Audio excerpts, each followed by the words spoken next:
It's about 25 degrees. Let's see if the Fummins will start here. It's been sitting for over 10 days, not plugged in, not ran. Doesn't have grid heater, so we'll see if it starts.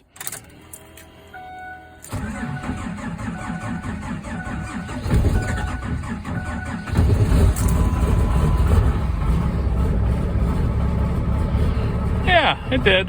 Why not? I'd expect not much else from it. Anyhow, make a quick video here. I couldn't get the hood open.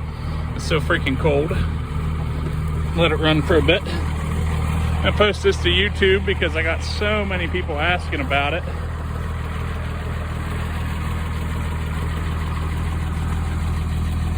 And again, it's about 25 degrees here. It's cold. A lot of people are asking how the paint is. It's dented here and there. It's got a hole in the front of the bed where it had a stack. That's up under that old filing cabinet. Pardon my junk, it's been a lot of storage in it because I've had it parked since November. Just haven't been driving it. There, under that generator, sits a gooseneck. It does sit far back. We think the guy before me might have had a welder in the bed. Underneath, as you can probably already see in the pictures, it's very clean. Made in Pennsylvania, or wherever it's from. I bought it in West Virginia. The bed is obviously newer. Had some little things like self-tapper here, holding that rail. Rail's a little loose. That door's frozen. WeatherTech mats. I think the mid cable's missing for the e-brake, so that's why that's up. Crack in the seat. Power seat does work. The gear shift is still there for the automatic. It's a ZF6 dual disc. Don't mind the electrical tape or all the dirt around. That's where the carpet could need replaced or fixed. It does have foam underneath. I changed the fluid because I didn't know what it was like, and it was beautiful when I did it. I did that. I did all 4 front ball joints. They're all Moog. And it's like a $200 Ford seal from Ford for the long side of the front axle. It was replaced because it was leaking. Radio works. The right side door speaker comes in and out as you hit bumps. Trailer brake works. I have pulled a gooseneck with it just for the heck of it. The inside of it is used for storage at the moment, again, because I'm not driving it. That seat is pretty nice, can't tell, pardon all my shit. If I had a really interested buyer, of course I would get this thing completely cleaned out, detailed all that. This here is from a King Ranch apparently, it's pretty sweet. Center console, like I said, I would get all this cleaned up. Fuel gauge is backwards, 168,915. So if fuel gauge is backwards, it bottoms out whenever you fill it up. So right now, it's just kind of what it is. Oil pressure works. Turbo PSI does not work. The RPM gauge does not work. Speedo works. The temperature works. The transmission coolant temperature does not work. Boost gauge works. It gets right around 20 PSI normally. EGTs works. Fuel pressure, it turns on, but there's nothing hooked up to it, so it would need some things purchased from Glow Shift to make that work.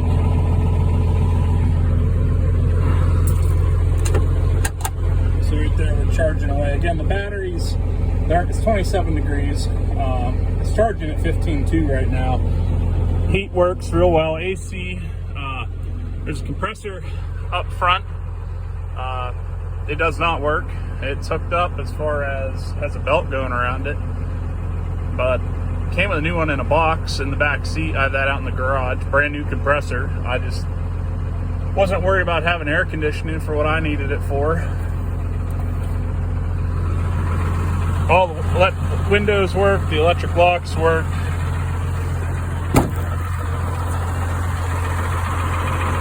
The key code works, but obviously you have to get the code out from behind the radio to reset that.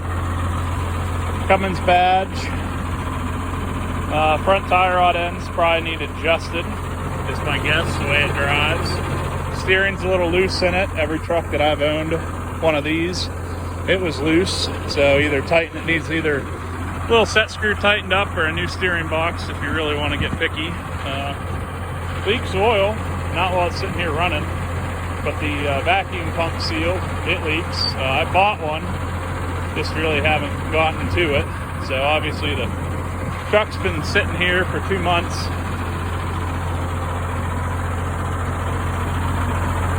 Dent in the fender.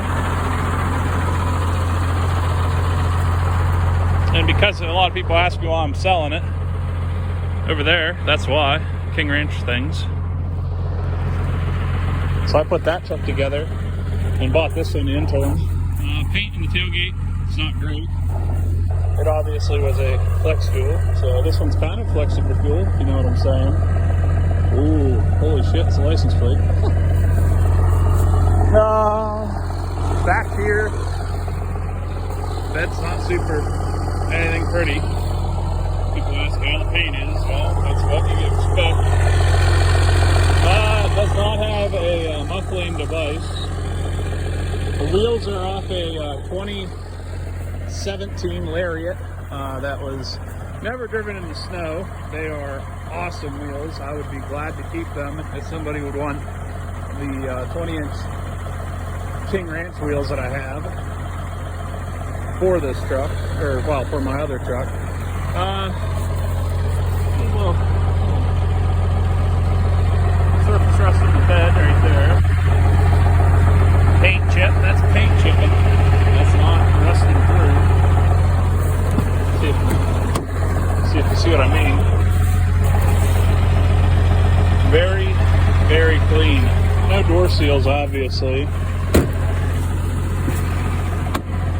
Hey, that door's not frozen shut. So here you can see this seat here is very nice. Electric works, WeatherTech floor mats. Very, very nice for what it is. It's not, again, it's a Pennsylvania truck, but not rotted to crap and back. I've owned it since Thanksgiving of 21. It hasn't seen salt since, because I just kind of only drove it in the summer.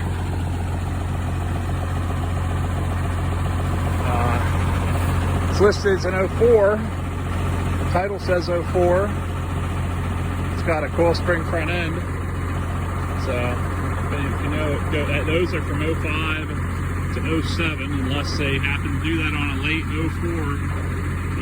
It either has a different front end under or it's a different truck. I don't know. But not anything I'm concerned about. Very, very clean for a Pennsylvania man. There you can see some of my oils.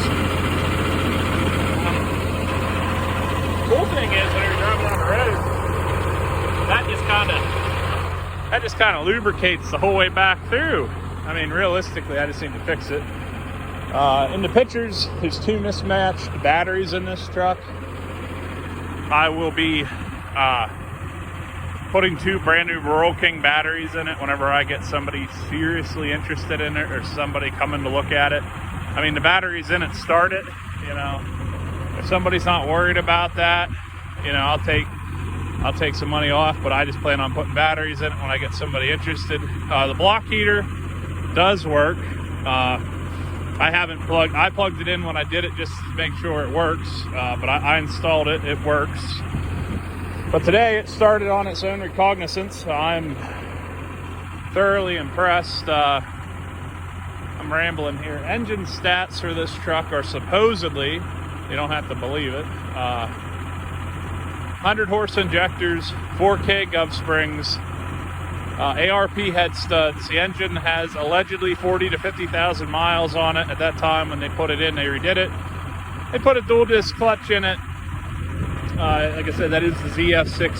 I have no idea what bracketry they're using as far as what mounts and all that, hardware wise, that they did to put this motor in. So anyhow, due to overwhelming,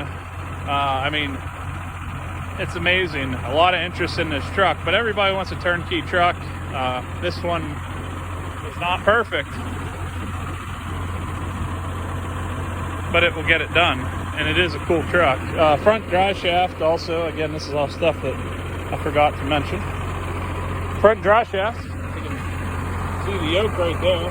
It is laying over by my garage. It came with the truck, and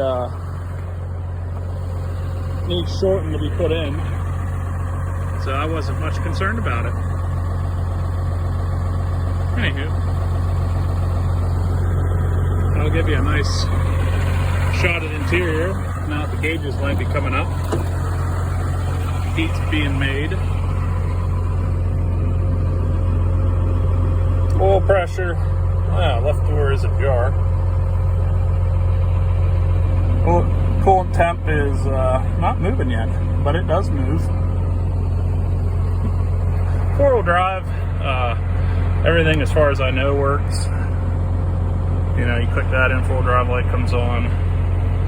Four-wheel drive low is a bit of a mystery. I guess I never really looked into how a guy would have to get it to show into neutral to do that. You know, what you'd have to fix or override. It's just not something I was worried about. Is with the old 6-speed here, it's pretty low. It gets pretty low and does what it needs to do. So here's my temperature, 27.5. We're charging at 15. Radio, Bluetooth, all that fun stuff. Seems like a pretty decent install. It works. Like I said, that right side door speaker